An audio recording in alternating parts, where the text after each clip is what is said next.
Eu concordo, claro, com os colegas. Nós temos problemas estruturais, históricos, culturais da sociedade, na área política, na área administrativa, na área de gestão, tremendos. Que se a gente quiser, a gente vai lá para Pedro Álvares Cabral.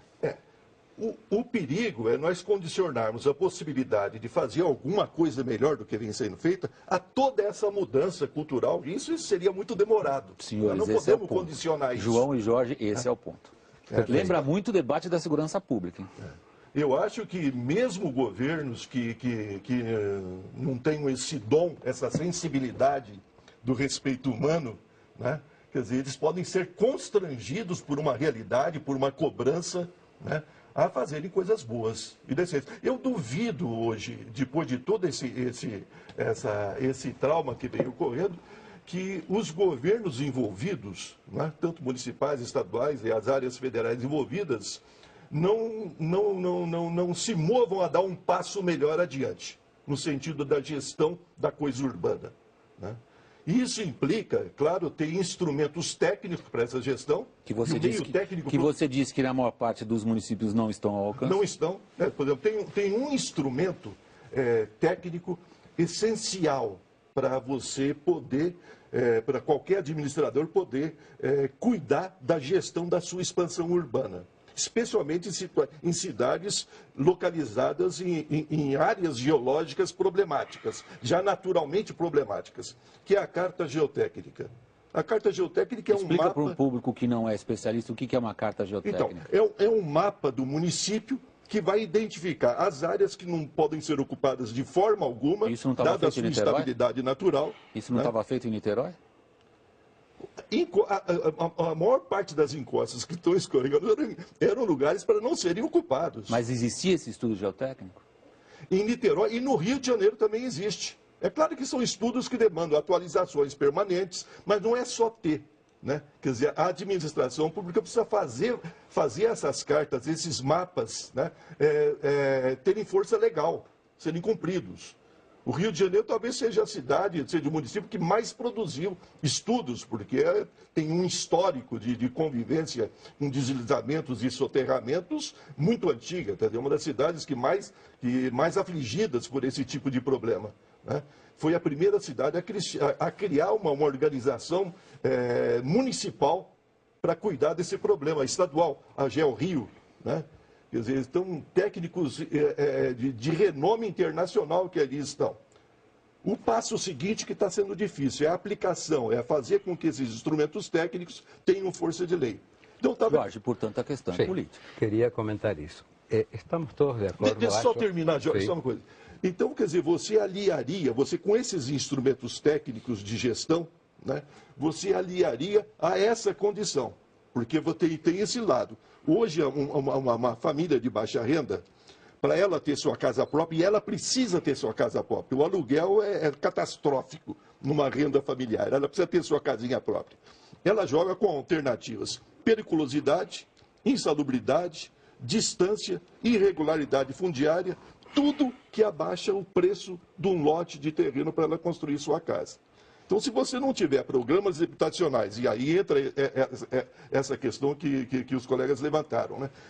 Capazes de oferecer habitação boa, segura, na mesma faixa orçamentária que essa população está encontrando nas áreas de risco, nós vamos enxugar gelo. Nós vamos consertar aqui e está se criando outra ilha de perigo ao lado.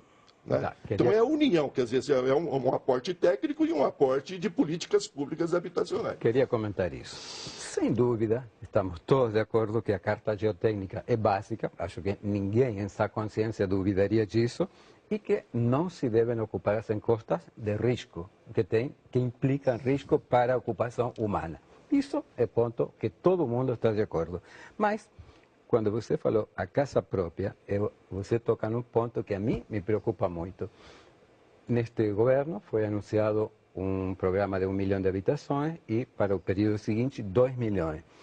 Você está falando do programa Minha Casa Minha Vida, do governo federal. Exatamente. Quando foi anunciado, eu me mobilizei, fui falar com o secretário de Habitação do Rio, Jorge Bittar, e propus pensar de que maneira construir isso que para mim não deve ser casa própria, sino unidade habitacional, porque aqui estamos lidando com a quantidade. O Brasil tem 8 milhões de déficit habitacional. Um bom governo se propõe a fazer primeiro 1 milhão, depois mais 2 milhões, e é uma boa contribuição. Mas a questão é como construir essa habitação popular de qualidade, industrializada, barata, rápida, ecoeficiente. Mas não só habitação. Habitação não constrói cidade. A gente tem que construir cidade. O que é construir cidade? É pensar a relação entre a cidade, a urbanidade e o espaço público, sem o qual podemos ter cidade como amontoado de coisas, mas não há cidade, não há urbanidade. Por exemplo, quando eu vinha no caminho, no trajeto do aeroporto para aqui, passei por toda uma avenida aqui, que para mim é um deserto. Isso não é urbanidade. Isso pode ser cidade, é um amontoado de materiais e de prédios, mas urbanidade não tem, espaço público menos ainda, não tem um único pedestre na rua. Então, que cidade a gente quer construir? Uma cidade, para mim, que seja vivenciável, vivível, uma cidade do cidadão, que possa se apropriar. A mim me parece que aí há um ponto a discutir bem profundo, que é que modelo de cidade a gente quer, que por consequência implica o modelo de sociedade. O João está pedindo a palavra. Eu queria voltar então ao que eu tinha falado. O problema, portanto, é a política, mas ele tem que ser de uma conscientização da sociedade, porque essa cidade que a gente quer não é eventualmente o que a população entende como sendo a boa cidade. E aí tem um problema que é, nós vamos avançar depois das tragédias, vamos avançar, mas a passos muito pequenos. Porque, embora nós tenhamos nas grandes cidades conhecimento técnico para fazer avanços em todas essas áreas que são necessárias avançar, politicamente a coisa não avança. Vou dar um exemplo. Nós temos o Estatuto da Cidade, que foi aprovado em 2001, e nós estamos hoje em 2000, praticamente 10 anos depois de ter sido aprovado, e praticamente pouquíssimas cidades brasileiras aplicaram de maneira consistente pelo menos 10 ou 15% dos instrumentos que tem no Estatuto da Cidade que são constitucionais para poder enfrentar esse problema. O que acontece? Por que então não se faz isso?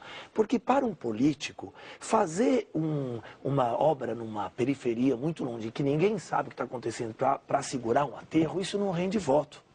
E, na verdade, as obras que rendem voto, muitas vezes, elas são contra esta cidade. Por exemplo, o que se investe em avenida, em ponte estaiada, túnel ou novas vias para carro, para o transporte individual, sabendo que o transporte de carro representa em São Paulo, representa 30% dos deslocamentos diários.